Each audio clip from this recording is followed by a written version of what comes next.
Lesson 20. Ron, you want? Yes. Nada, meditation and pranayama. Yes. One difference I can understand is the focus on nada. That is one thing. One difference only I can Yes. relate. But what are the other differences? Kiran's question is, what is the relation or the difference between concentration on nada, meditation, and pranayama? Meditation is in fact a form of energy control. Because when you meditate, concentrate, meditate, you reduce activity that leads to scattering of energy. So, as a result of that, energy is accelerated. So why do we do pranayama then? Why we cannot, we can just focus on meditation. Yes? Technically or theoretically, that is correct. That is a correct way of thinking. But pranayama exists for a reason. And the fact that pranayama is introduced at the beginning of your yoga practice has a clear reason. The human being, as a result of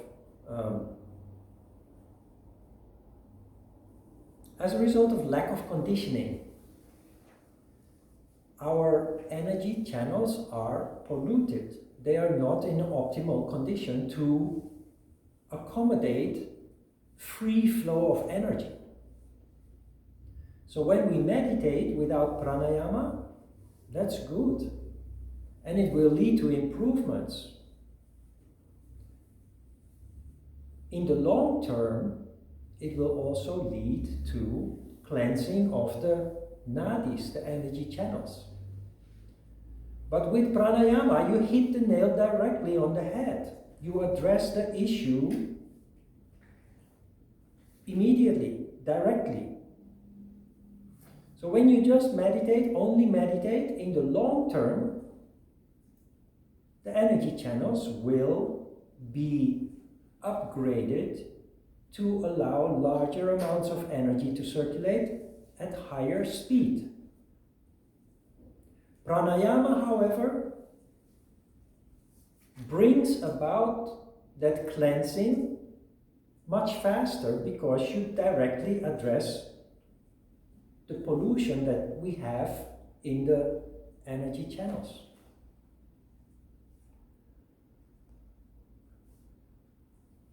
So it is a step.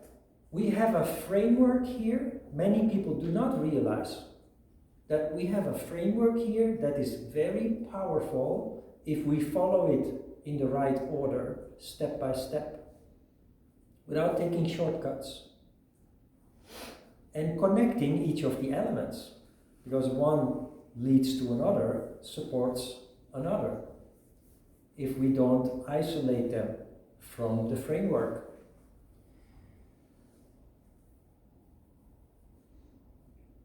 It is early to talk about this, but the question is there, and it is a very good question.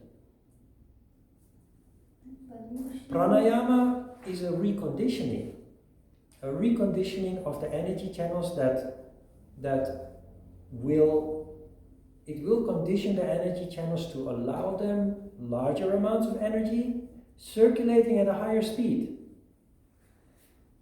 And we do that very efficiently in a short time with pranayama. If we skip the pranayama, focus only on meditation, it would also happen, but it will take more time. Pranayama is a stage. But the scripture is clear about pranayama. If you have brought about reconditioning, you don't need it anymore.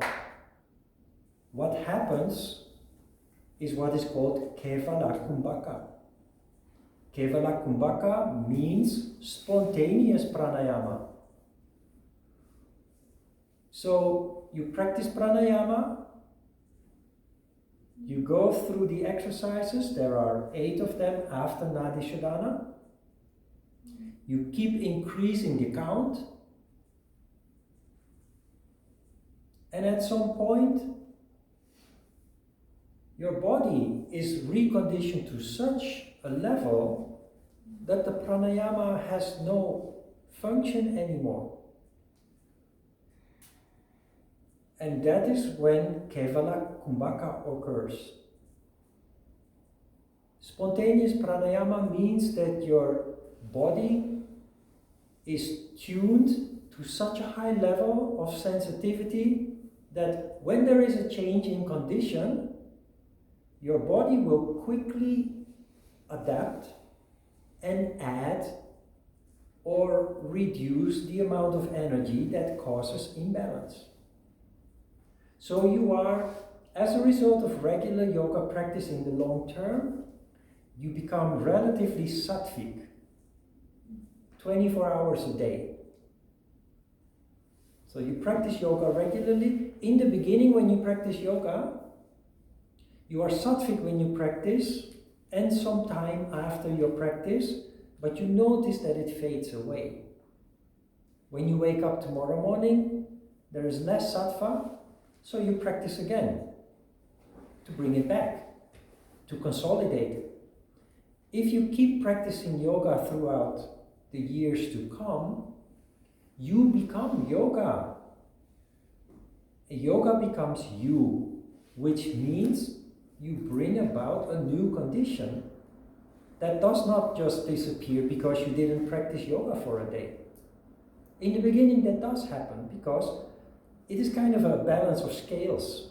In the beginning you are in your old condition and you practice yoga, so the scales shift a little bit, but then you don't practice, you skip practice a day or 2 or 3, so the scales flip back. But if you continue practicing, the scales are more like this. You are overall relatively sattvic. There are some fluctuations. But if you don't practice, it might flip a little bit, but you're still relatively sattvic. You create a new condition by practicing yoga regularly for an extended period of time. And that's just something that nobody can take from you. That is something that you will never lose. But there are yoga masters, yoga teachers that say, well, you know, I practice yoga. I'm a master now. I practice yoga for so many years. I don't need to practice anymore. I don't agree with that because my daily life shows that if I skip practice for a couple of days, I still have my consciousness, I still have my sensitivity, that I will never lose. But energy does have a tendency to go down to the lower chakras, causing anxiety or other issues related to lower emotions and desires. And if you understand this, you understand why there are these issues of abuse in spiritual circles. There shouldn't be, because the leaders supposedly function in the crown chakra. And somebody functioning in the crown chakra can never commit abuse of any form, leave alone sexual abuse.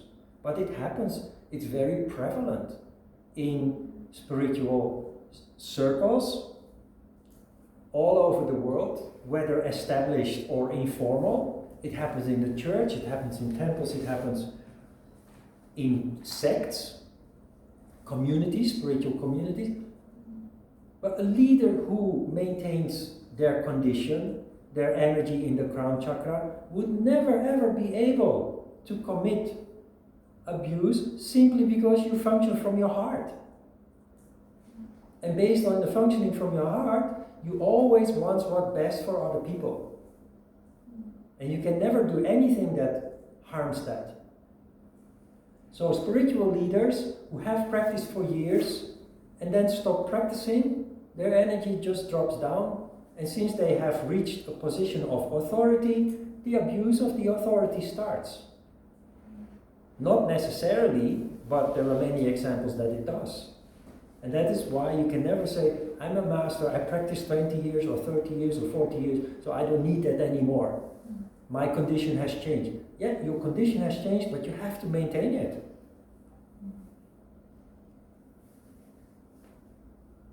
So, pranayama is a stage you practice to bring about, to speed up bringing about the condition where energy channels are allowed to accommodate larger amounts of energies at a higher speed. And this is important because we need that energy, larger amounts and accelerated to higher level, to fuel the functioning of the crown chakra.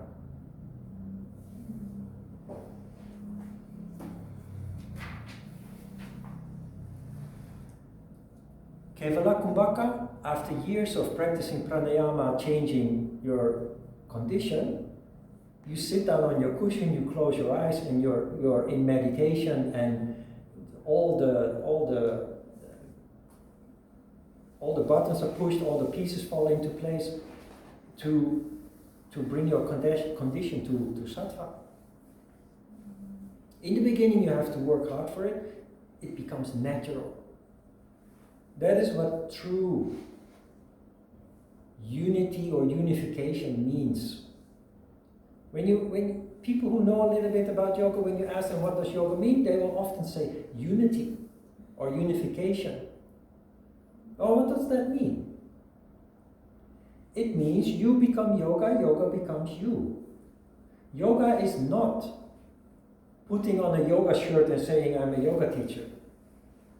Yoga is not reading some text from a book and saying this is yoga and I tell you this is the truth. And yoga is something that integrates into your life, into your work, into your relationships.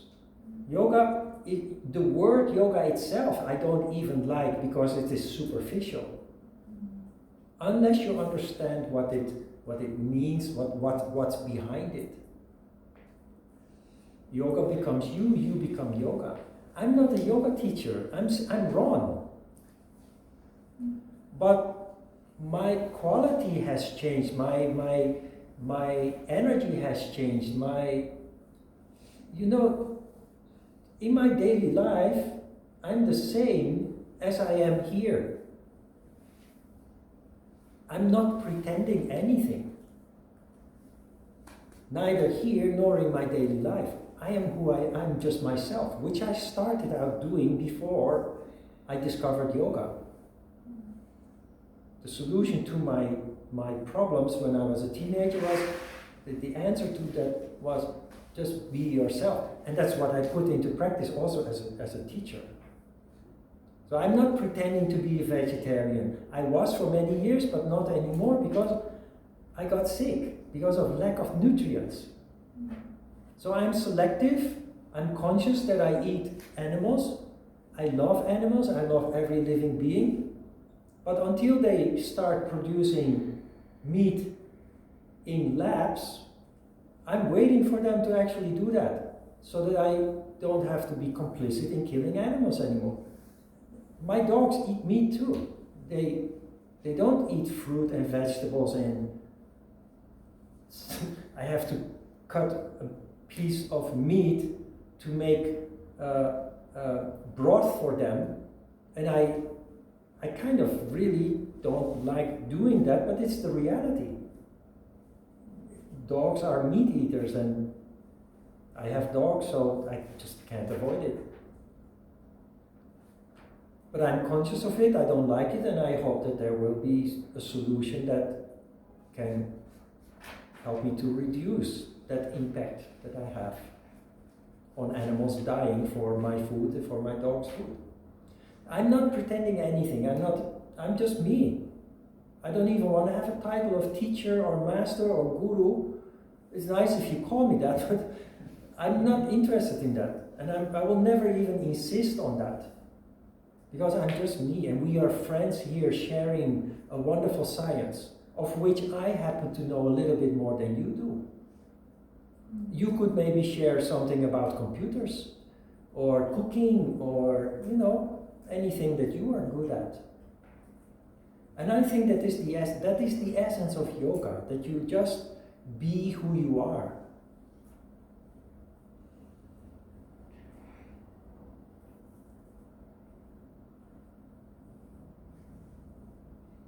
Okay, now we will continue with Nadi, Sodhana, Pranayama, and we will read the formal text of the Hatha Yoga Pradipika that introduces Nadi, Sodhana, Pranayama. Chapter 2, Sutra 1. But before we start, I want to draw your attention to the logical build-up that is happening here, because we mixed it up a little bit for the sake of the systematic approach of the course.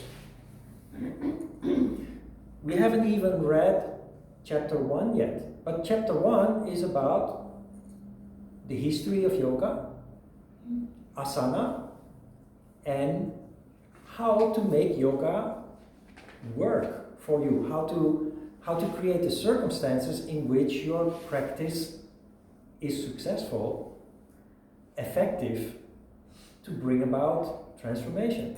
That is chapter 1. So you lay the foundation there. Asana and yama niyama, and how to create the proper circumstances in which to practice. Also about food, diet. Then Svatmarama goes on to say, now that you have laid the foundation, the yogin, having perfected himself in the asanas, should practice pranayama according to the instructions of your guru, with your senses under control, conforming to a beneficial and moderate diet. So this is what is happening here. You've laid the foundation, improved your health and energy levels. It's time to start practicing pranayama. That is the next step according to Svatmarama. It's a very logical, systematic framework. If you follow it, it's a very powerful way to bring about transformation. Pranayama is the next step. Now, Nadi, Sodhana, Pranayama is introduced up to Sutra 20. Remember what happened in Sutra 21? Because we did read that. Remember? Sutra 21? One who is flabby and phlegmatic, I know it by heart. One who is flabby and phlegmatic should first, before the practice of pranayama, practice the 6 acts. Others who do not have these defects should not practice them. The 3 humors being equally balanced in them. So pranayama introduces Nadi, Sodhana, Pranayama completely, but then says, okay, now that we have introduced this, it is possible that you were not ready for pranayama. Your condition was not good enough yet. Your levels of energy was not high enough yet. I will try to rephrase this sutra. Being flabby and phlegmatic means you have, chapter 1, laying the foundation for yoga, has not had the desired effect yet.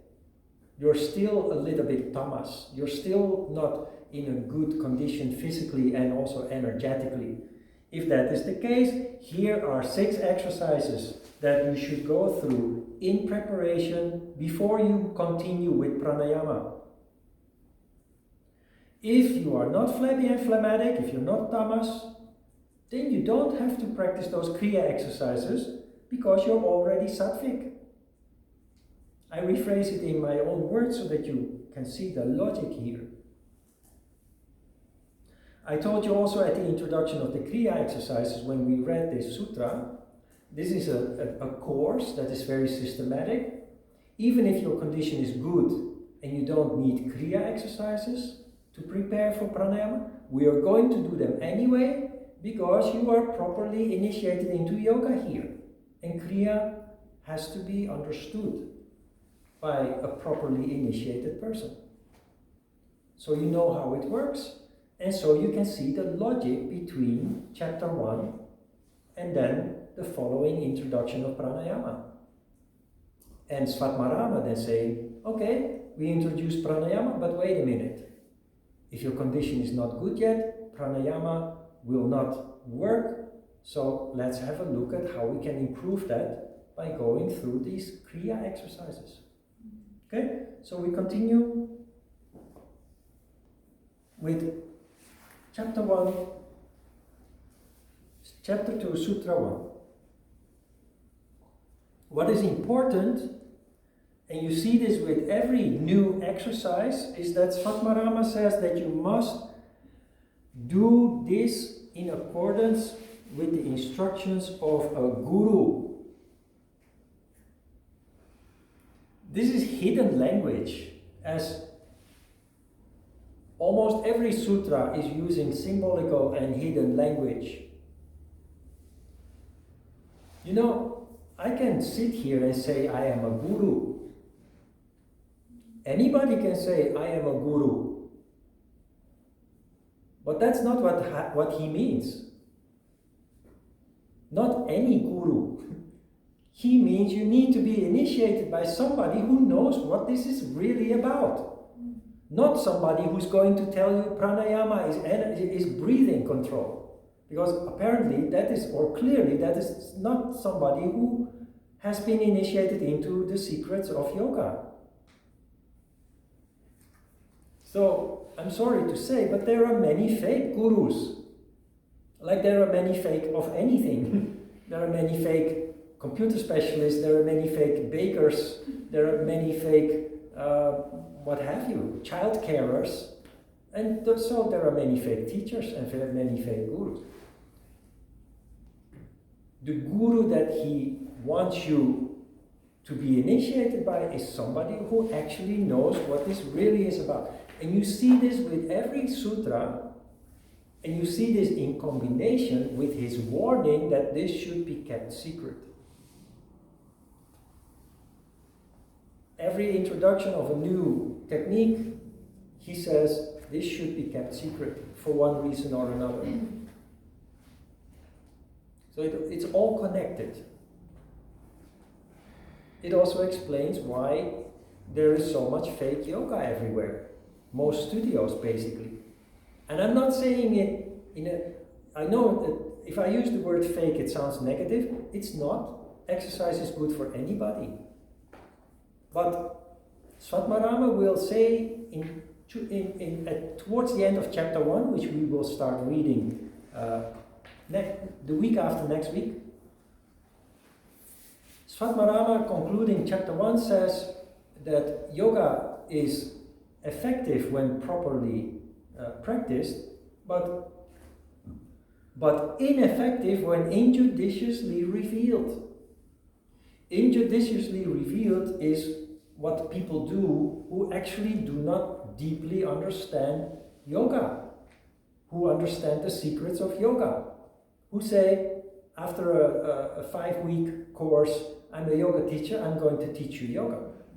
They are teaching exercise, and that's good. It's good for anybody and everybody, and they can make a living from it. But it's not yoga, not the way that it actually really is a very powerful system that really changes people's lives. And 99% of all yoga classes is basically ineffective in terms of what we expect from real yoga. But it is very effective in making people happy, in giving people exercise, movement, health, and what have you. Can you see the difference here between real yoga and exercising? If I use the word fake, it sounds negative, but I don't really mean that in that way, as being judgmental. Or when I say fake teacher, I mean people need exercise, and not everybody, or most people probably, are not interested in a course that goes as deep as this. So for those people, a normal studio class is perfectly fine. It's good, it's healthy, and what have you. And those people who do connect with the deeper meaning of yoga, they eventually find their way here anyway. through word of mouth, through the internet, through hearing, reading, whatever about it. Sutra 2. When the energy wanders, the mind is unsteady. But when the energy is still, so is the mind still. And the yogin obtains the power of stillness. Therefore, the energy should be restrained. When the energy wanders, the mind is restless. Actually, one of the first things you notice when you practice pranayama is that your meditation becomes more focused. The mind wanders less.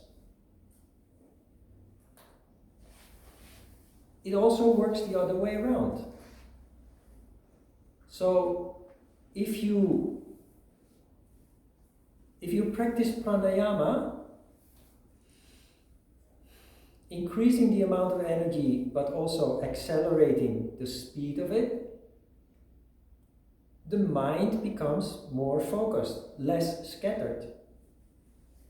But it works both ways. If you skip pranayama and you meditate, you grab the bull by the other horn, which is the mind.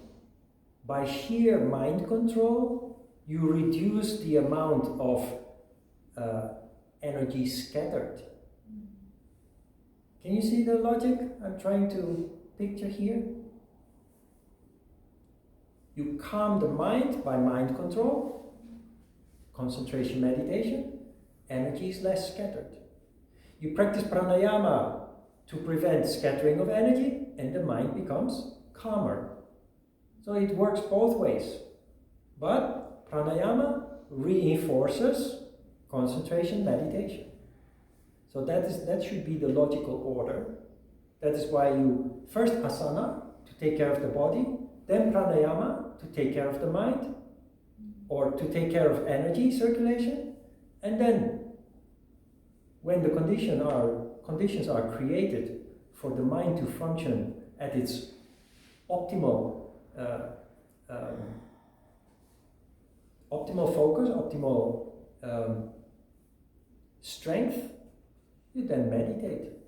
So your asana practice, if done correctly, followed by a pranayama exercise, leads to a condition in which all you have to do is concentrate, meditate, and it will come natural without the struggle that you have.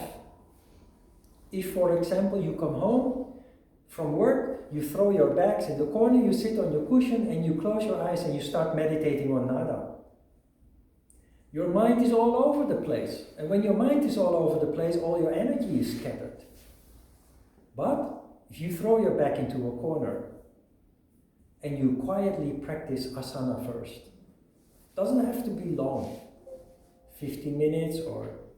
Did it turn off? I heard the sound.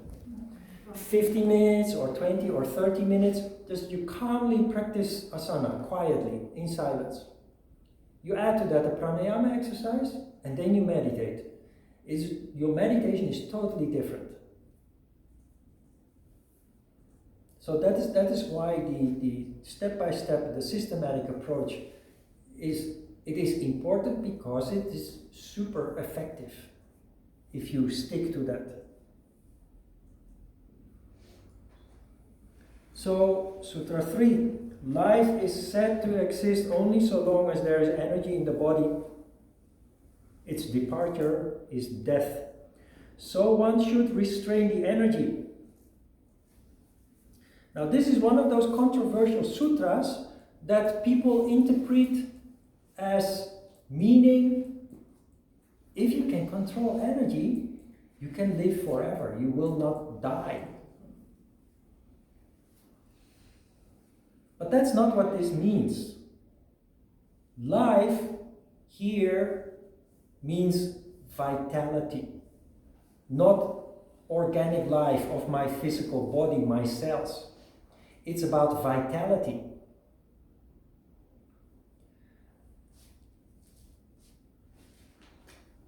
So vitality is said to exist only so long as there is energy in the body, vital energy. If there are many people who are, that is where the concept of zombies is based on people who are spiritually dead, basically, robots. Most people are like that. The spirit is absent in most people, numbed. Because we are conditioned to function like robots. Since we were born, we were raised to function like robots. That is the aim of our government. That is why education is compulsory for many years of your beginning life. So, education is good. It has, and government also is good. It has helped us come out of the Stone Age, out of primitive animal life. But it also leads to us losing connection with our heart's content, with our essence, which we discussed in the first session today. And if you compare today with 300 years ago, for example, there is an enormous reduction in violence in society because of education and because of the government controlling our lives. So it has many good aspects in general, but on a personal level, we lose our wonderful colors. We lose our wonderful song. We are beautiful tropical birds with beautiful colored feathers, able to sing a beautiful song. But our conditioning puts us in a cage. We lose our freedom, and as a result, our energy levels drop, our beautiful colored feathers turn gray, and we can't sing a beautiful song anymore. That sounds very dramatic, because life is good. We have a house, we have 3 meals a day, we can turn on the heater, hot water from the wall, we open the faucet. We are basically lulled to sleep with the comfort that we have and the safety that we enjoy. There's nothing wrong with that. Most people are very comfortable with that. Most people are fine living like that because their focus is material anyway. But for sensitive people, for conscious people like you and me, it kills your spirit. And once you have enjoyed, once you have experienced functioning, feeling spirit, feeling enthusiasm, feeling being inspired, when you lose it, it makes you gray, it makes you dark, and it makes you depressed. And you want it back. You don't know how? Here you have the answer. You have to take care of your most precious asset, which is energy. Not just energy, vital energy. And vital energy is life. You know, people ask me my age. In Korea, that is custom. Then I tell them my age and they say, really? I never thought you would be that age. I don't feel my age. I feel like a little kid most of the time. Why? Because of energy. It's all about energy. If you compare me with other men or women, for that matter, my age, you see a huge difference there. Why? Because they are lacking vital energy, the life here. It's not that difficult actually, but you do have to have the discipline to maintain your most precious asset. And it gives you so much in return.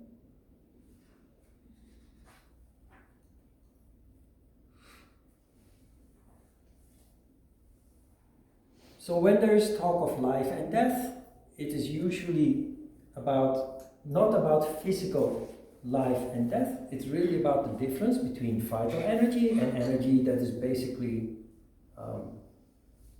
you could call it death, but it's the condition that most people in our society are in. You look around, you can see that if you understand what we're talking about. Sutra 4. When the nadis are full of impurities, the energy does not go into the middle. The middle nadi, Shushumna. How can there be Unmani Avashta? How can there be attainment of the goal? So, when the nadis are full of impurities, we need something to cleanse these nadis from impurities. Nadi, Sodhana, Pranayama. Why do we need this? Because when the nadis are full of impurities, the energy does not go into the middle nadi, Shushumna nadi. What is this about again? Remember? Ida, Pingala, two energy channels that are responsible for Shiva and Shakti flow. But there was a third channel, which only becomes active when Ida and Pingala are relatively balanced. Then a wonderful phenomenon occurs. Energy starts to rise up through Shushumna Nadi. This is symbolism. You don't actually have a channel like that, but it is symbolical language that reflects that phenomenon of energy starting to rise up when Shiva and Shakti are relatively in harmony with one another. And why is this important? Because that phenomenon is responsible for energy rising up, opening the heart, the throat, Ajna chakra, and the crown chakra in the end. So this phenomenon is responsible for all the effects that yoga promises, all the wonderful effects that yoga promises. The transformation, the opening up or awakening of consciousness, wisdom, intuition, vision, all depend on this phenomenon occurring. Energy rising up through the middle channel. It's not literally the middle channel, it's symbolical language, but the phenomenon that it tries to describe, that is what it's really about. And it is significant how that impacts a human being. How can there be Unmani Avashta?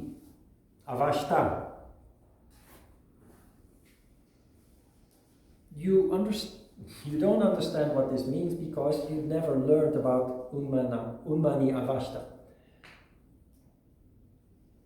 What I forgot to tell you when we studied the crown chakra in the first session is that the mantra that is associated with the crown chakra is Unmani. The 6 chakras below the crown chakra all have a one-syllable mantra existing of 3 characters. Ram, Vam, Bam, Lam, Om. The only chakra that has a 3-syllable mantra is the crown chakra, Unmani.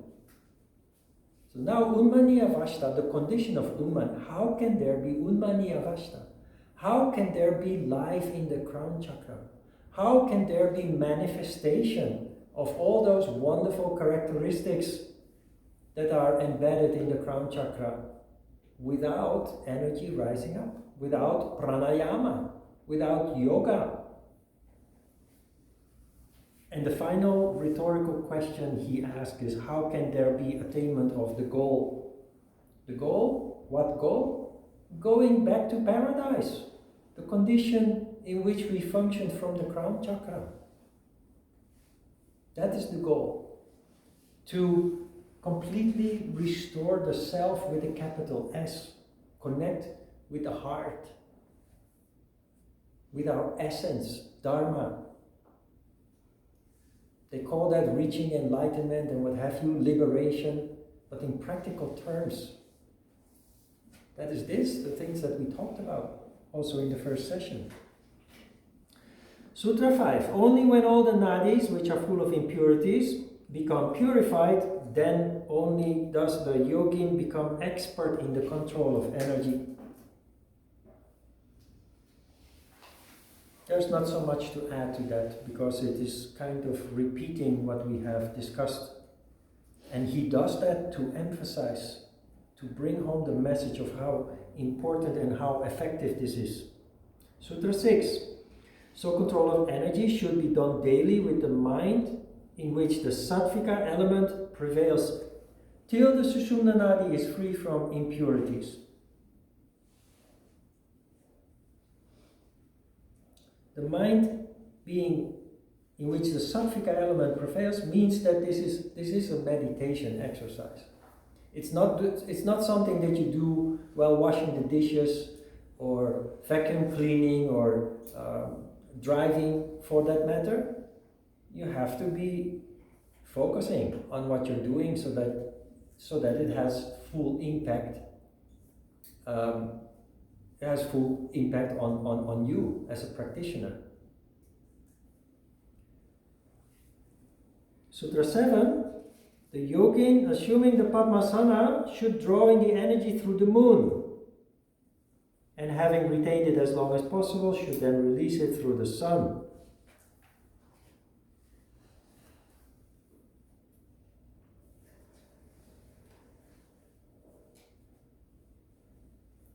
Svatmarama is doing a tricky thing here. One time he will say the moon and the sun. Another time he will say the left nostril and the right nostril. Then he will say Ida and Pingala. Every time he is talking about the same thing, but he throws dust in your eyes. If you're not properly initiated by somebody who knows how to interpret this text, you will become confused, because he is using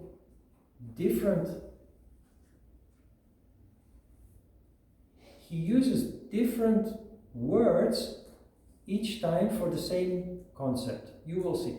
This time he says moon and the sun, which tells us, of course,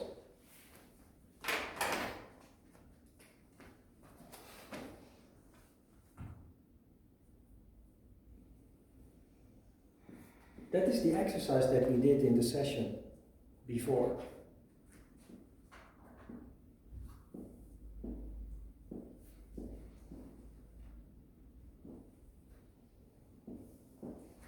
What does he say?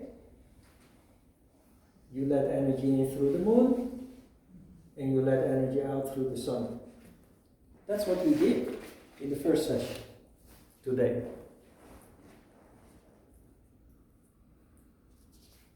He also says, assuming the Padmasana. Padmasana is the lotus pose. The lotus pose is the ideal pose for meditation, including energy control.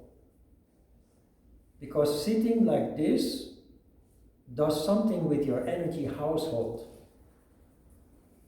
I can give you an example of what I experienced. When I was in my 20s, I used to go to a couple of summers. I went to southern France with my brothers who were addicted to alcohol and drugs. And I took them on a vacation, summer vacation, to basically get away from their abuse.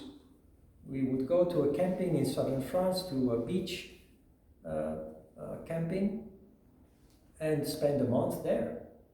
And to get there, we need to drive 1,200, 1,300 kilometers. And to avoid traffic, we would drive at night. We would leave Amsterdam around 10, 11 in the evening and arrive by sunrise in southern France to avoid traffic on the road. because in the summer all of Europe is on the move, and because many people have children, they stick to driving in the day. They don't want the children to be disturbed during the night. So we drive at night, and we would drive non-stop. But after 400 kilometers, you have to fill up your tank because you're out of gas, and we would switch driver. So I would drive for 4 hours and then fill up gas and change. My brother would take over the steering wheel. I would sit on the passenger seat in Padmasana. I would sit for an hour in Padmasana and then be completely refreshed, completely rested. My brother, when it was his turn to rest, he would lower the back of the seat and try to sleep in an uncomfortable position and not rest that much actually. So my conclusion from this is that sitting in Padmasana, but it actually also works if you just sit straight in Sukhasana, sitting in Padmasana is in fact an energy control exercise that resets your energy. Now, if you can sit in Padmasana, according to Satmarama, it's the ideal meditation exercise. But you know, the thing is here, practically, even if you can sit in Padmasana, after 5 minutes or so, 10 or 15 minutes, sooner or later you will become uncomfortable. Either your ankles, or your knees, or your hips, or all of them. And when you're uncomfortable, you cannot concentrate anymore because you're distracted by the discomfort. That is why we have Sukhasana, which is called Sukhasana for a reason. It means easy. Experiment with Padmasana, but for longer meditations, better to sit in Sukhasana. And if Sukhasana is uncomfortable, you can sit on a chair as long as you sit straight. Not like this, but straight, with your feet under the seat and straight. Sutra 8.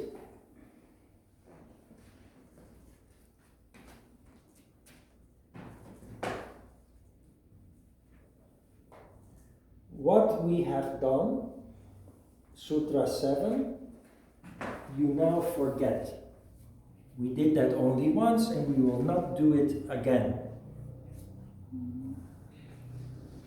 Sutra 8 is the start of the pranayama that we will practice for the next couple of weeks. Taking energy in through the Pingala, here you have it. The previous sutra he used the sun and the moon, here he uses Pingala and Ida. Taking energy in through the Pingala, the interior should be slowly filled with energy. Performing kumbhaka as prescribed, it should then be released through Ida. Do you understand how this works? Which one was Pingala? Which energy flows through Pingala? Yes. That means to the initiated practitioner that you let Shakti energy in.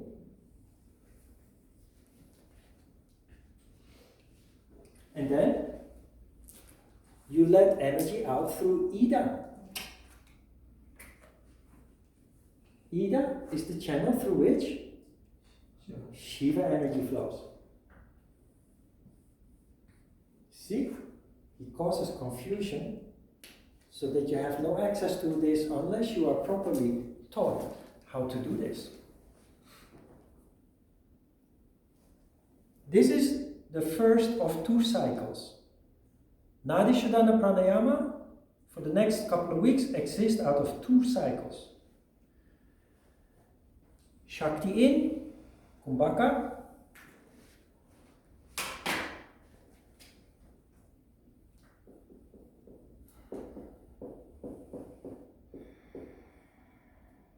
Counting to 12, Shakti in, kumbhaka.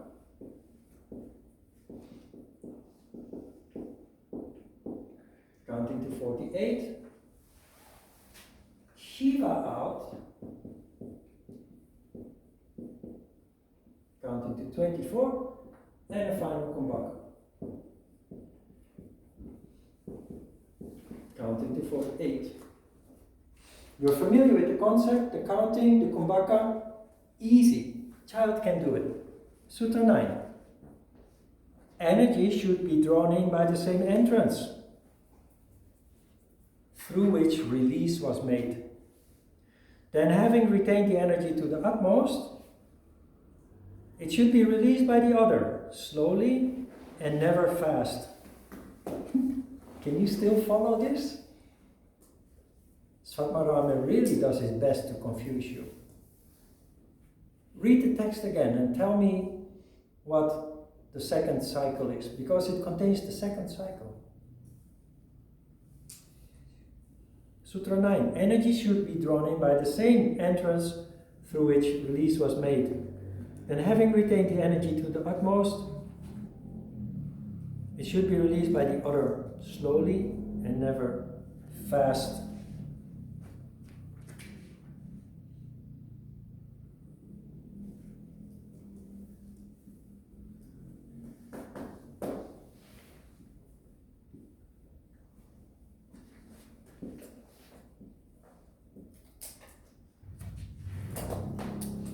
We released energy through Ida.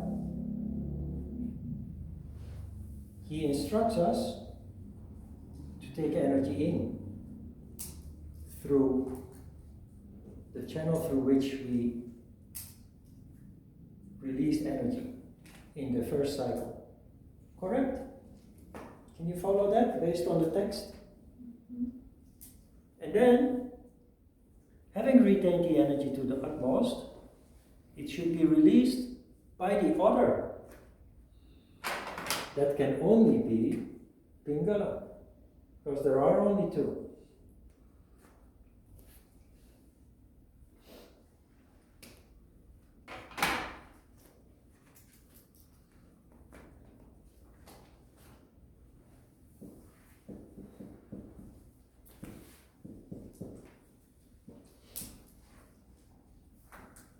Kumbhaka, Shiva in. Kumbhaka, Shakti out.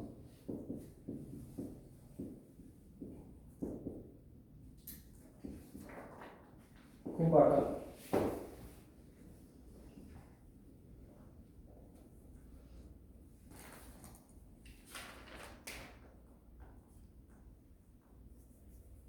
Two cycles. Shakti in, Shiva out. Expel the water, no, suck up water, expel water. Basically, the first cycle is Kriya, Vashti Kriya, but now with a structure of counting and including two kumbhakas. But it's sucking up water, expelling water. So you've done this already. The only difference is that we count and we have a kumbhaka. The second cycle is Dhati, swallowing a piece of cloth and removing it, pulling it out. You've done this. Only difference is now we count and we have kumbhaka. There's something else very interesting here that many people don't see. The logic. Why this cycle first and then that cycle? Why not the other way around? Because a human being is inherently tamas. So you first get a kick in the butt by increasing Shakti energy and reducing Shiva, because we are all suffering from tamas. So we destroy the tamas with the first cycle. And then we come down to a relative level of harmony by doing the second cycle. Here you let off a little bit of steam and you add a little bit of Shiva. So first Shiva, and then you let off a little bit of steam. You will see that after Nadi Sodhana Pranayama, you are in such a nice sattva condition that your meditation comes very naturally.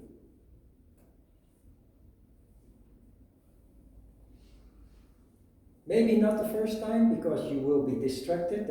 It seems there are so many things to focus on, so many things to do. I always compare this with driving a car. Everybody drives? Everybody knows how to drive? But the thing is, if you remember the very first time that you got into a car behind the wheel, you were overwhelmed. You look at all these switches, handles, pedals, and the very first time that you drive, your eyes are everywhere except on the road.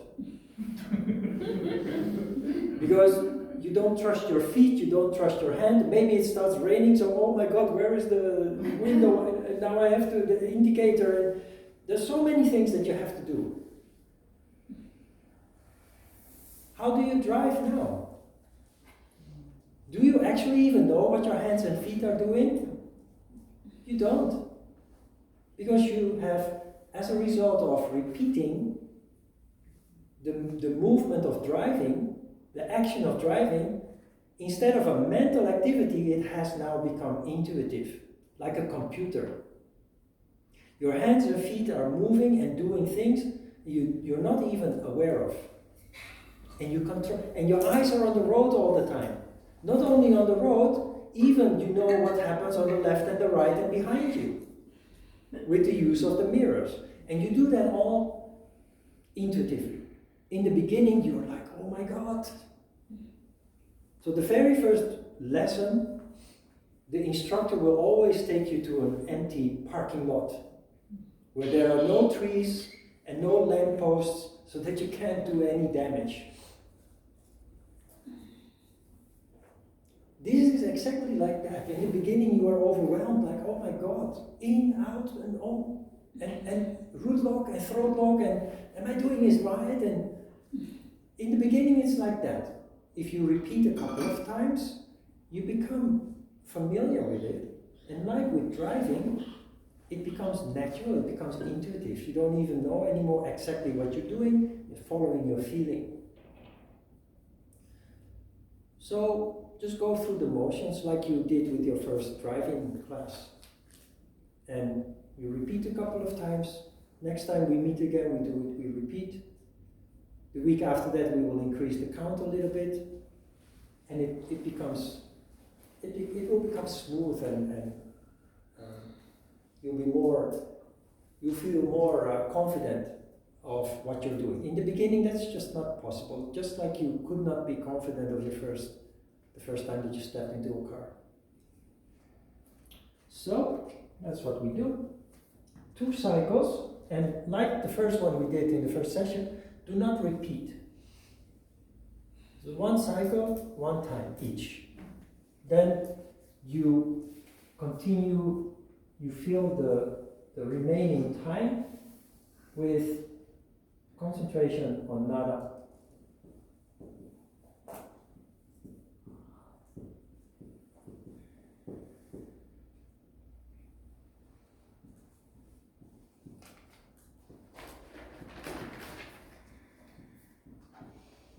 The count for both cycles is exactly the same.